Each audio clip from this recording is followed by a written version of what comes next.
大家好，今天我们来修台苹果的机器。其实这期视频我本来是不想修电脑的。农历新年不是要到了吗？我看各大网红都在总结这一年的各种成就。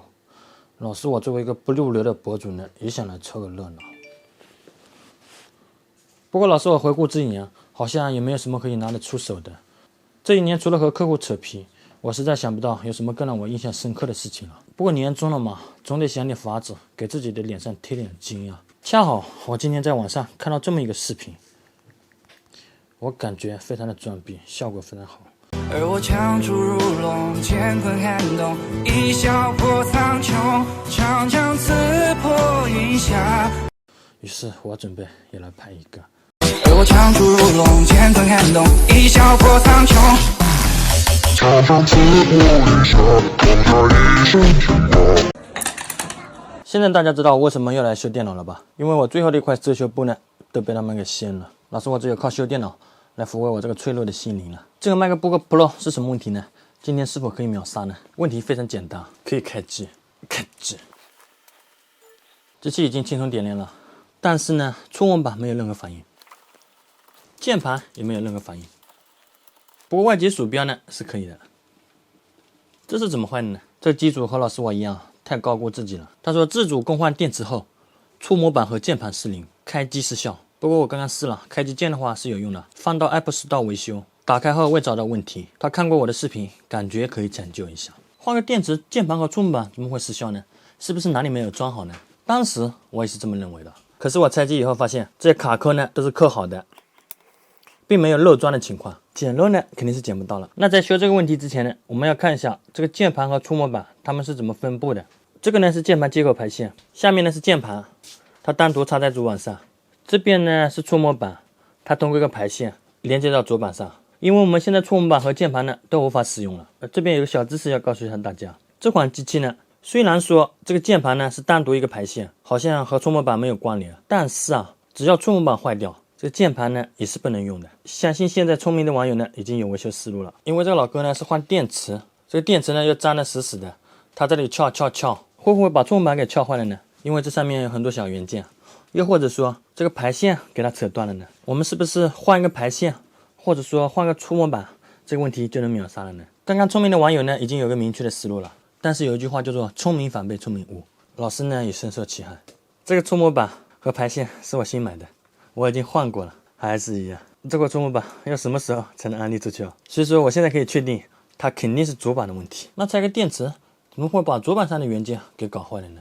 这要怎么修呢？我们还是先把主板拆出来研究一下吧。主板呢我已经拆出来了，大概看了一下，没有明显烧毁或者说磕掉键的地方，主板呢也干干净净的，并没有进水。那像修这种主板，我们应该从哪里入手呢？因为它现在是触摸板和键盘不能使用我觉得可以从触摸板或者说键盘的接口来入手，比如说查一下供电或者什么乱七八糟的。这个呢就是触摸板接口的图纸，我们可以看到13579101113，这个呢是供电，然后其他的呢还有一些什么乱七八糟的信号，这边呢也有一些莫名其妙的信号。所以说我准备先来量一下这个供电有没有，因为像它这种自己拆机的，有可能会在开机状态下扣那个排线，然后可能会把前段的保险给烧掉，比如说这个 F8400。今天老师因为被人轻视了，所以说刚刚有点心不在焉，是 F4800这个保险呢就在这个触摸板排线旁边一个，就是这保险能烧掉，我真不敢相信了。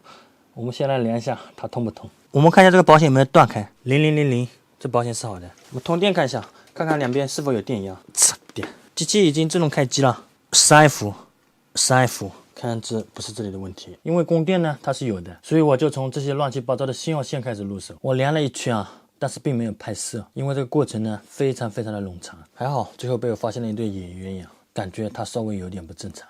是哪一对呢？就是这个42角和48角，它们是一对野鸳鸯。在主板上呢它是用来读取数据的，只要它们两个断了一个，这个数据呢就会读取不到。就像我们供电的正极或者负极，那个线断开了，这个电器呢就无法供电，大家可以这么理解。48角的对立组织呢，48角是最外边的这个角，它的对立组织呢是600左右。然后这个42角的对立组织呢，42角呢是倒数第4个，它的对立组织呢是472。有的网友说，这个48角和42角又没有完全对立为零，也没有说无穷大，你为什么觉得它不正常呢？它们的数值只相差了100多，既然是野鸳鸯的话，他们条件肯定是有点悬殊，才会跑到外面去啊。野鸳鸯一般是因为社会地位悬殊才会跑到外面去啊。大家哪里见过身高相差100多毫米，然后呢就受到家庭的阻力，偷偷跑出去做苦命鸳鸯的？一般来说，相差100多毫米算是一个非常绝配的身高了。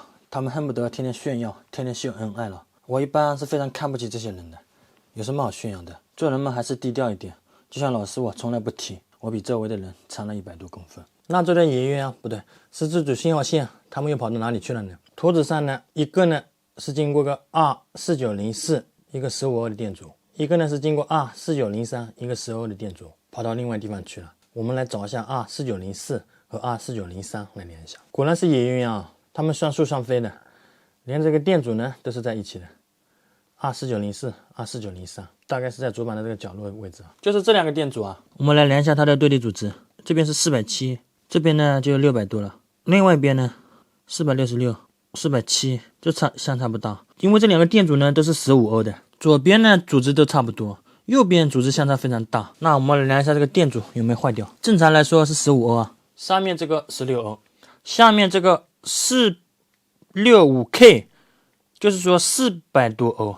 很显然，下面这个店主组织变大了，那我们直接给他更换一个看一下。花了点时间，我已经非常轻松的换了一个15欧的店主上去。有网友说，这15欧的店主好找吗？我们装起来看一下。花了点时间呢，我已经稍微搭了一下了，差点自动开机。这次行不行呢？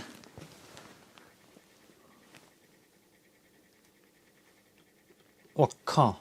哎，吓死我了！我还以为不行呢。哎，触控板好了，键盘不行，我操！这什么情况？难道我线没有插好？不可能吧？稍等啊，我研究一下。刚刚我以为线没插好，于是我又重新插了一下。剧本都不敢这么写啊，触摸板也不行了，键盘还是不行。难道还有其他地方店主烧掉了？太坑了，我还以为今天捡漏了呢。看才再拆出来研究一下。这边老师我又研究了好久啊，到晚上2点钟了。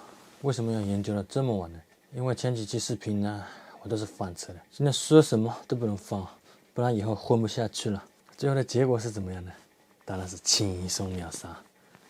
输密码，删除，答，非常 easy 的就非常轻松的就修好了。那本期视频就到这里了，咱们下期再见，拜拜。